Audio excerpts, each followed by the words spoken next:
Welcome back to Ridge Racer Type 4 and the conclusion to Real Racing Route 99. Also, We're going to heaven and hell, apparently. this is not Devil May Cry. Again, even the racing games were trying to be Final Fantasy-ish. Well, it's heaven and hell. 26th November 1999, 3 p.m. Oh, so now we decide to be at a reasonable time, I see. I mean, I guess to be fair with the New York City one, it made sense. Like, you want to show off the neon, do it at night.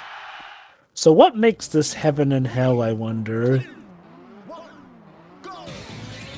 Be funny if it's like that Motor Tune Grand Prix track that's like hell in its first version and then heavenly in its second version. There you go. In the meantime, I remember the name of the game that I was talking about in the previous part. It's called Lego Drome Racers, which is based on a specific set of toys that Lego had. And it was released for, if I recall correctly, PS2, PC, and GameCube, plus a GBA portable version. If I recall correctly, Kadikos mentioned that the GameCube version is super rare because it sold poorly back when it came out, so now it's basically a collector's item when you get down to it. But again, as a racing game, it's just meh. And like you said, it just has your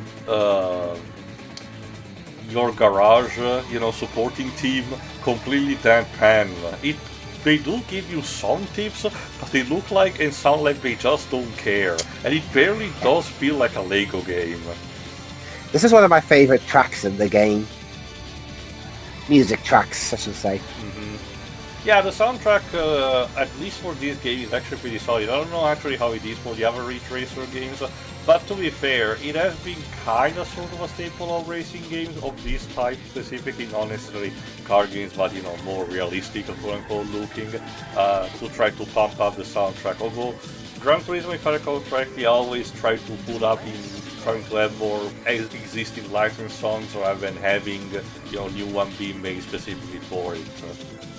Mm-hmm. Although I've actually, since we were talking about Bandai Namco and composers, I did look up if Motoi Sakuraba ever did anything in regards to Ridge Racer. He did do a remix called Ridge Racer that was on the Tales of Fantasia 20th anniversary album. I guess it's more of a case where the track exists, as an Easter egg. Like I said, the Tales of franchise has also no problems in referencing other Bamco IPs, but Ace Combat and Ridge Racer tend to be not necessarily the least referenced, but the one that tends to be prioritized less. It's just a more simple kind of thing. While usually the Tales of refers to stuff like the Adventures of Valkyrie, the Tower of Duaga, and so on. More of the arcade. But yeah, I don't think. But yeah, other than that, I don't think he's had anything to do with Ridge Racer. No, and I can imagine why. Again, he's mostly being about the RPGs, but he has branched out occasionally. Well, he did the music for the first Everybody's Golf. Mm-hmm. Is what I mean. Yes. Or Hot Shots Golf in your case, and then he along with the rest of Camelot defected to Nintendo after that. And he also remakes the stuff for Smash Bros, which I think includes also tracks that were not from RPGs. I wonder if they've ever considered making a Ridge Racer collection proper. I don't know. Similar to Gran Turismo, or Daytona, USA, it's a bit hard to actually have these involved. Bandai Namco also is having a bit of a weird mentality when it comes to collections, where sometimes they're fine with them, but other times they're not. For example, stuff like Tekken and Soul Calibur have been released only sporadically in their backward catalog, and not in an organic way, not in a collection. When it comes to Dot Hack, only the GU saga received a collection, but not the OG one for some reason. Xenosaga is still stuck on the PS2, and in case of Europe, only for the second game, which is also heavily censored. So, if anyone wants to give them a try, they need to actually emulate the thing. It's a mess. Again, the one thing in terms of collection that Namco has been doing fine for the most part ever since the beginning is their museum collections, which, includes most of their right at the death. Old arcade stuff.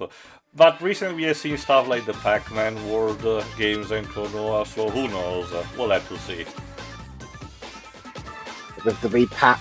Yeah. Actually, interesting that they called back Pac-Man World's free VA for Pac-Man for voicing his lines in Pac-Man World 2 repack. Mm-hmm. Alright, Sophie, what's up? Welcome back. You had a tough time out there again. Yeah, see, you had to use a continue, didn't you? but you noticed that she says again, meaning that it registered what you did previously. But what really matters is that we're here now. There's only one more race left. That's going to determine our destiny. Okay, that's not as apocalyptic as you think. Don't you see, Tio? If we don't win, it's the end. You've cleared many hurdles to get here, so I think you've got what it takes to win. Is there something wrong? Don't worry, my dad was kidding when he said if you lose, he'll shoot you in the head. Are you paying any attention to me? What? You were mesmerized by my ring?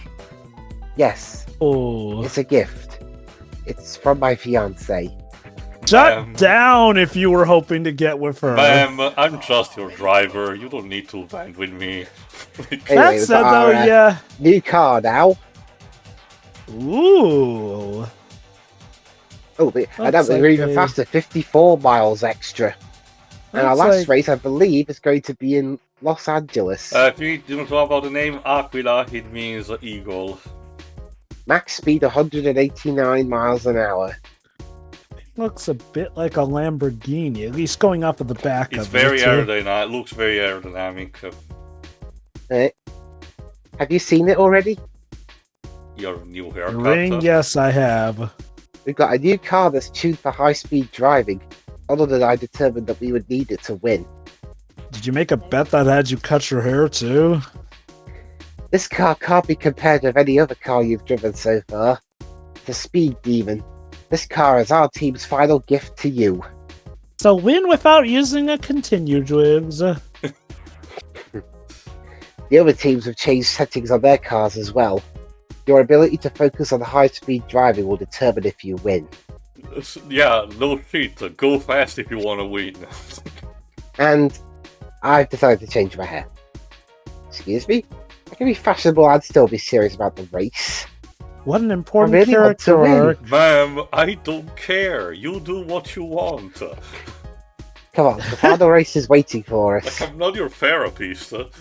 You know, for as much as I joke about a romantic subplot between you and your manager, it's even funnier to imagine that she is legit just venting this all to the driver, like we don't have enough stress trying to win this thing. So our final race, Shooting Hoops in Los Angeles, Friday 31st of December 1999 at 1:45 PM.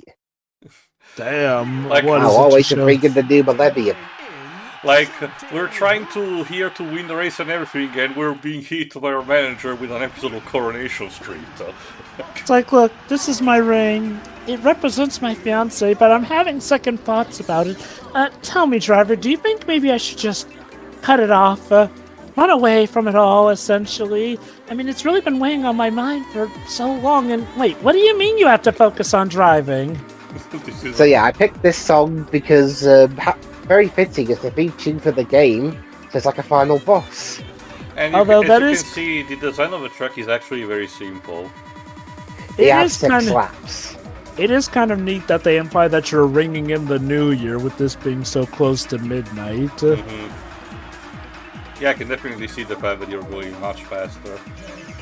Yeah, I do remember. I guess, with the new year coming so quickly, a lot of people did like to make the turning to 2000 a plot point in a lot of movies around the time. It was also a combination of things like, the significance of the date, and of course, the fear of the Y2K Millennium Bug. I wonder. I know how. You remember how people were making horror movies about 2012? Did anyone make any Y2K horror movies? A couple, but again, I only checked sporadically a few of them, and for the actual, event Cutting in front of me. for New Year's Eve of that, I was still too young to remember what exactly I was doing at the time. I don't really remember the Y2K craze at the time. If anything, that was 1999. That was more of the year, if I recall correctly, where to be very, scantily political audience, sorry for a second, but where the Yugoslavian wars were reaching one of their apex, so I remember hearing about the news all the time about them instead.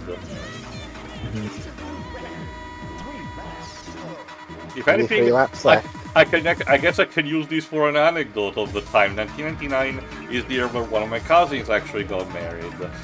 For those who don't know, my family is the same as the one from the Portocalos in my Greek wedding. My father's side is just him, with no one else. But my mother's side has a fuckload of people who reproduce like rabbits. So I was basically invited to the routine of marriage. When they had children, the children get baptized.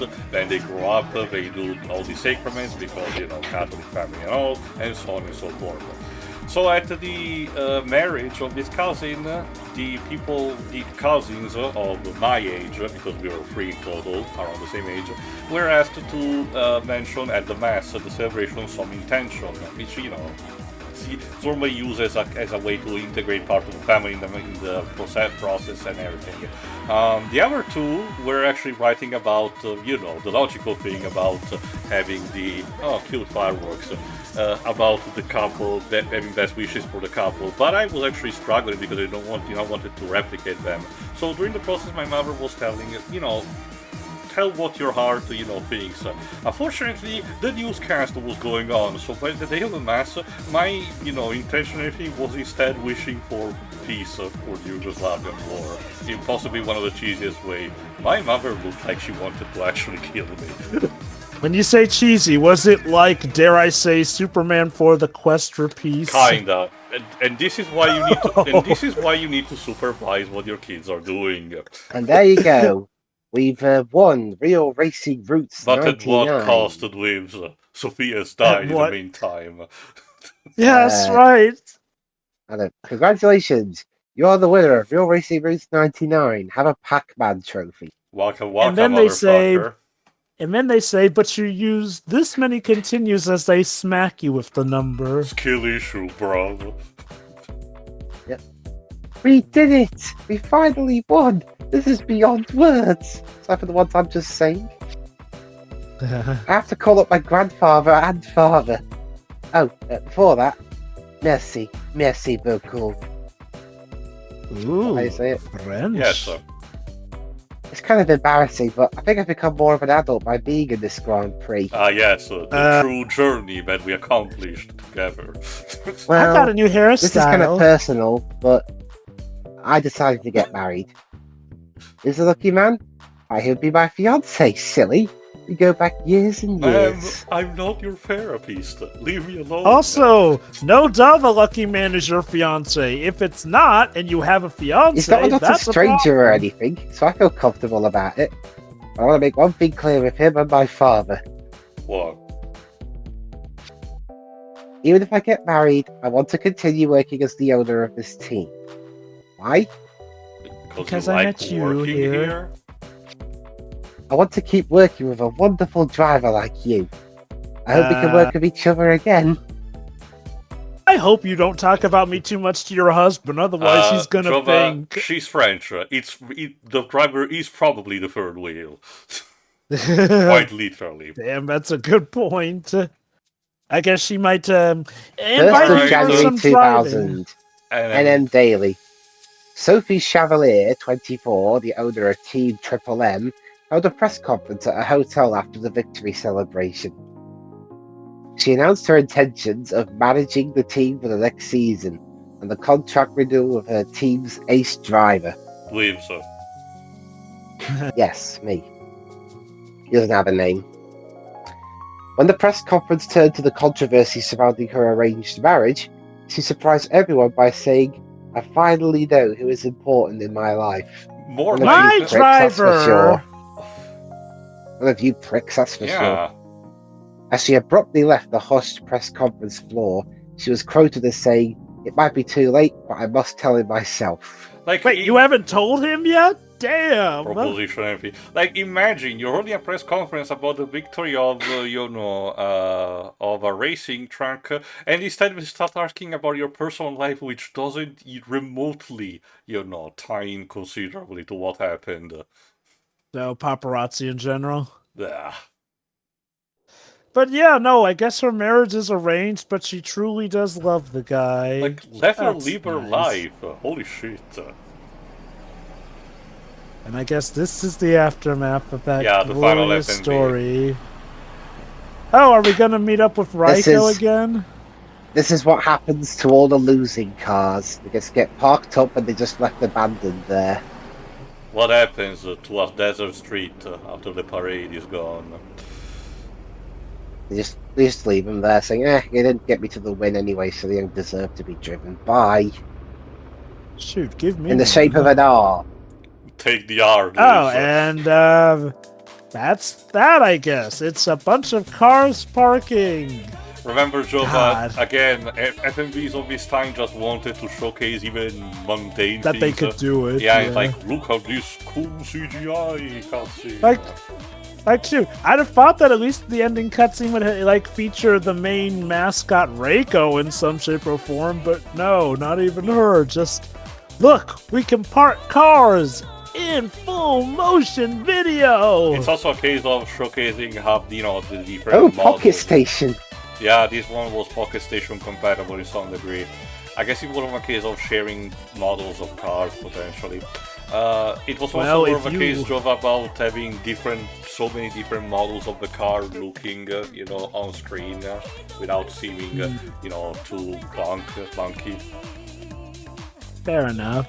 And Alright, look, so- if you're into cars, this game is certainly going to be a godsend for you, I guess. Alright, so final thoughts then. I'll go first because I'll be quick. Overall, yeah, this is definitely one of my favourite childhood memories of the past. I sucked a lot at the races back then, but yeah, hey, it's a lot of fun, especially with the game's presentation. Soundtrack is very, very bouncy. The graphics are pretty good for the time. The track designs, well, again, that's more a me problem because I'm not very good at racing games. But that's really about it. There's not much else to add to that, other than I really enjoyed playing this game, thinking let's look back at old memories. And it's nice to say that the memories weren't entirely just clouded by nostalgia. Alright, who's next? I guess I'll I'll go go next. next. Go on, Jova. This seems like a nice trip down memory lane. It's definitely got that feel of a lot of classic racers of the time, while also still trying to throw in a narrative, small as it can be. And hey, there's some replay value by seeing how the story goes with different managers, so that's neat. It seems like it's a good enough balance of skill and fun factor as well. Yeah, no, I could see myself even giving this game a try. I would not mind a Ridge Racer collection, because honestly, there does seem to be potential for that, especially making these things easier to play on modern devices as well. Oh yeah, no, Ridge Racer Type 4, it's a good racing game for its time. It's a nice look at the Ridge Racer series, and if you're a big racing enthusiast and an even bigger enthusiast of cars, give this one a try. I should mention real quick, I think there are a couple of the early Ridge Racer games available through Arcade Archives. At least the first one. I don't remember how the others one. Alright. Okay, Alright. you go to you. Yeah, as for me, this is fine. Relatively simple, but effective in what it wants to do. I appreciate, not only just the inclusion of something similar. Just before we finish the video, here's what happens if you fail. Oh? Why is the Y capitalized? This always creeped me out when I was younger. It creeped you out? All those floating coins for no reason. The general fail tone of the music, the narrator sounding really displeased. Damn. Wow. Of course, it would freak out 5-year-old me. Did it give you an Anyway, existential crisis? Mm. as for me, I appreciate the not only the inclusion of something similar to a story mode, but the fact that it can also have custom answer depending on how you perform at different points, in the races. Again, it's nothing super, detailed like say the Nemesis system in the Middle Earth games, recent games, or the dialogue tree in Baldur's Gate, for example. But it has a charm, quality to it that makes the experience probably worth it, even if you normally don't care about these kind of racing games. I wouldn't personally pick it up myself, but I do appreciate, the intent. Again, I do not know if the other Ridge Racer games do have this kind of thing, but it's again one step more above something that Gran Turismo, for example, has, which is, saying something at the very least. But Mhm. yeah, that's pretty much it from me. All right then. Wow. That So, was Ridge Dwibs, Racer Type 4. What can we expect next? well, I guess Depends. Whatever Ridge Racer game I can get to grips with. especially if Sophie actually manages to give Dwibs some time of reprieve. I'll um I wonder. I'll um I'll just settle for a handshake. See ya. See ya.